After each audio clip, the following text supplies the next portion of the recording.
All right, energy for activity, section 2 of module 2. When we look at the energy for cellular activity, it's interesting because everything that we consume, the fats, the carbohydrates, and even the proteins, when they're broken down, they form one common molecule that we use for energy, and that's called ATP, adenosine triphosphate.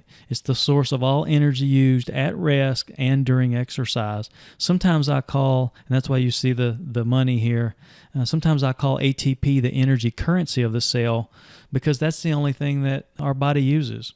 You know, it takes the fuel, the fats, carbohydrates, and proteins, and funnels it down into one common molecule that is used to produce energy, and that's going to be ATP.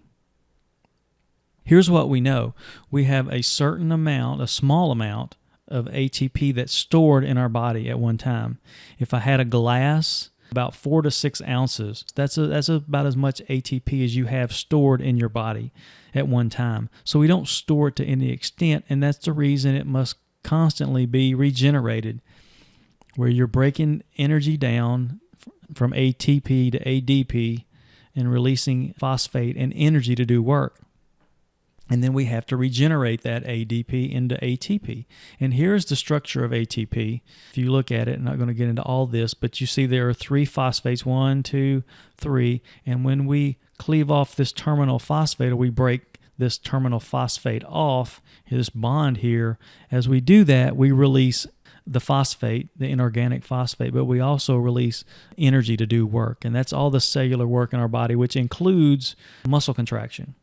It includes muscle contraction. When we look at the 3 energy systems, here they are, and we're going to go through each of these specifically, but I just want to give you a brief overview here. This first one is the ATP phosphocreatine system. If you read in different textbooks, it may be written a little differently. It could be the ATP PC system.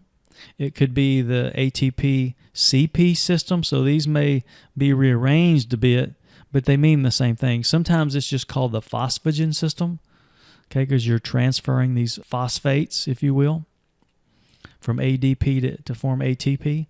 This system occurs in the cytoplasm of the cell, and it's an anaerobic process. And by anaerobic, we just means it doesn't require oxygen to occur.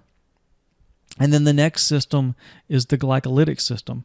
And this glycolytic system is one where we will take carbohydrates and break it down for fuel, break it down to ATP. You can write this down, make a note, but carbohydrate is the only nutrient that you can break down anaerobically. Okay, it's the only fuel that you can break down anaerobically. And when we look at this energy system, it occurs similarly to the ATP phosphocreatine system, and it occurs in the cytoplasm of the cell, and it's an anaerobic process. So these first 2 are anaerobic processes. And then the last energy system is the oxidative system. And this oxidative system occurs in the mitochondria of the cell. This is where we not only can start to use carbohydrate for fuel, but then we could also use fat.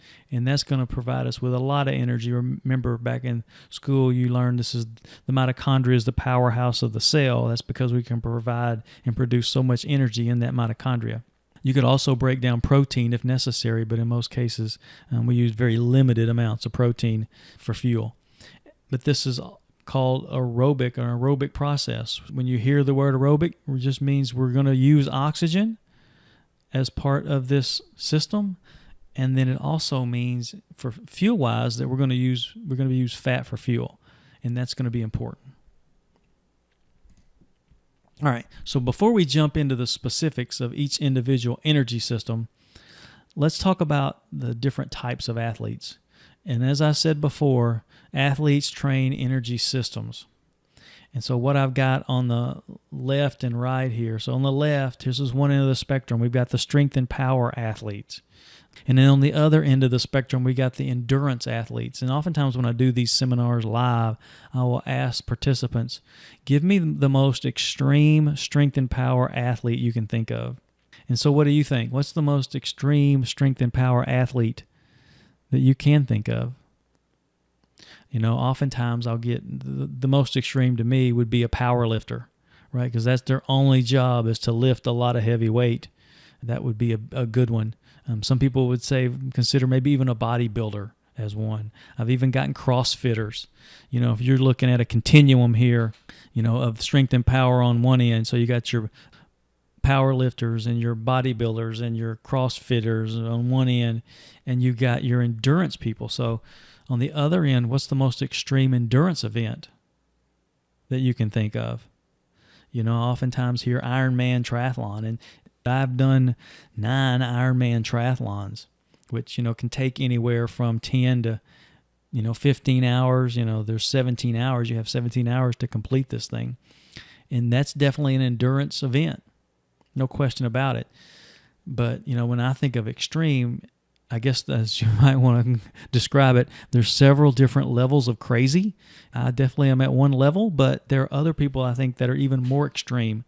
Like, for instance, the ultra marathoners.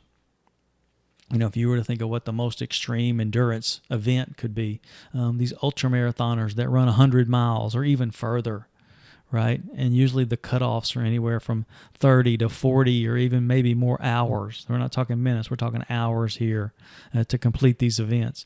And, just to give an example of one of the most extreme ultra runs, they have what's called the Badwater 135, where they run through Death Valley in July in the oppressive heat, where the bottom of their shoes melt and they have to run on the white lines of the road, and they wear these little white suits, if you will, to protect them from the sun, and they have spray bottles and can get pretty extreme.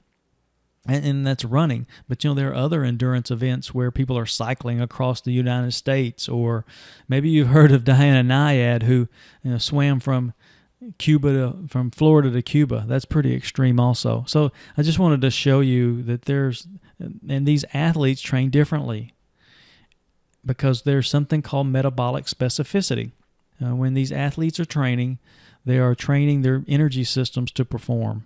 Before we send you to the next section, section 2 here, we just described the fact that we break down all the fats, carbohydrates, and proteins to provide ATP, and we only have ATP in a limited amount stored, and so we always have to continually regenerate it, where we have 3 energy systems: the ATP phosphocreatine energy system, the glycolytic system, and the aerobic system, which are used in different sports and different activities to provide the energy needed for that activity. With that, we'll see you in the next section, where we're going to start talking about the first energy system, the ATP phosphocreatine system.